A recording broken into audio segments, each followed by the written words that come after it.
بسم الله الرحمن الرحيم. أنا هعمل شوية فطاير يتقدموا جنب الشاي الصبح.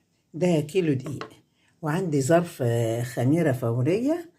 فعلته، حطيته في الكوباية وحطيت عليه معلقتين سكر، معلقتين صغيرين سكر، وحطيت عليه مية دافية فار زي ما انتوا شايفين كده.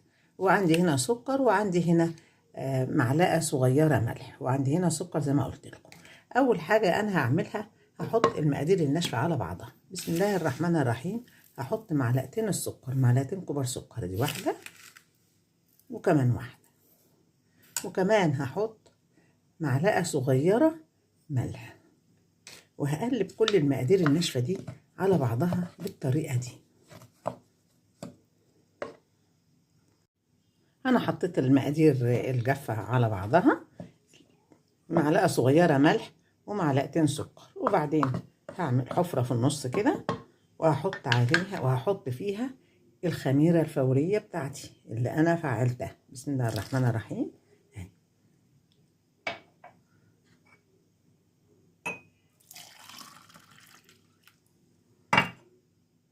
مطرح الخميرة حطيت كوباية مية دافية. بسم الله الرحمن الرحيم.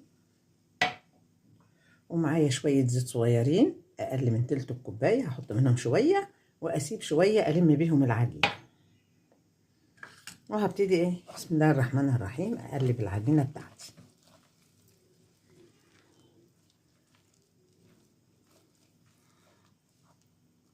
أحط كمان شوية مية كده، وأنا حايشة عندي دقيق، لو طريت مني أحط لها شوية دقيق. هقلب العجينة بقى لحد ما تلم في إيدي. أنا عجنت العجينة، شايفين العجينة لمت معايا وحلوة إزاي؟ عجينة ناعمة وحلوة. وأنا عجنت في الطاجن علشان يبقى العجينة دافية، وهحط الطاجن دلوقتي في الفرن. شايفين عجينة في منتهى الجمال، ناعمة وحلوة. كل اللي حطيناه حوالي معلقتين زيت كبار والخميرة ومية دافية، وطبعا زي ما قلت معلقة صغيرة ملح ومعلقتين سكر. هركن العجينة تخمر، لما تخمر هجيلكم نقطعها مع بعض ونشوف هنعمل ايه. العجينة بتاعتي خمرت يا حبايبي، حجمها اتضاعف اهي، شايفين ما شاء الله حجمها تضاعف في الطاجن، خمرت. انا هقطعها وهجيلكم واقول لكم هنقطعها ازاي، او انا قطعتها ازاي.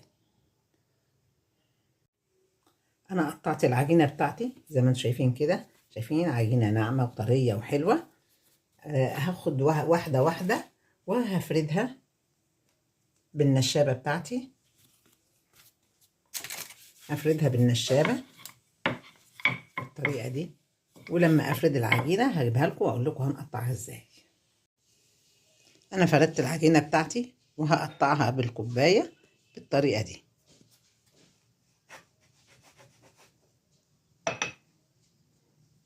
هقطعها بالكوباية بالطريقة دي. بسم الله الرحمن الرحيم. اللهم صل وسلم وبارك على سيدنا محمد. بالطريقة دي هقطعها كلها وهجيلكم.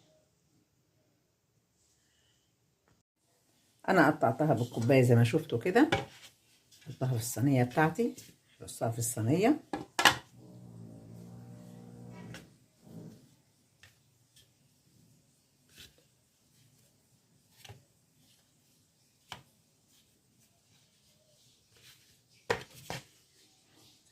احطها في الصينية بالطريقة دي، وهسيبها لما تخمر مرة تانية.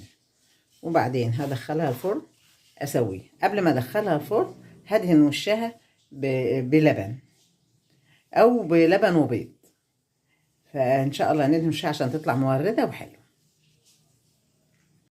انا قطعت العجينة زي ما انتوا شايفين كده فطاير صغيرة بالطريقة دي، وهدهن وشها لبن.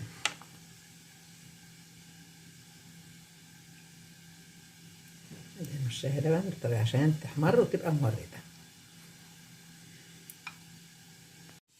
الفطاير بتاعتي اتعملت اهي، شايفين قد ايه جميلة. انا دهنتها لبن، ولما حطيت اللبن حطيت عليه معلقة سكر، فاللبن بالسكر مديها طعم حلو قوي. فيديو سهل وجميل، ويا رب يكون الفيديو عجبكم. وكان الفيديو عجبكم متنسينيش تعملي لي لايك وتشتركي في القناة وتفعلي الجرس عشان يوصلك كل جديد.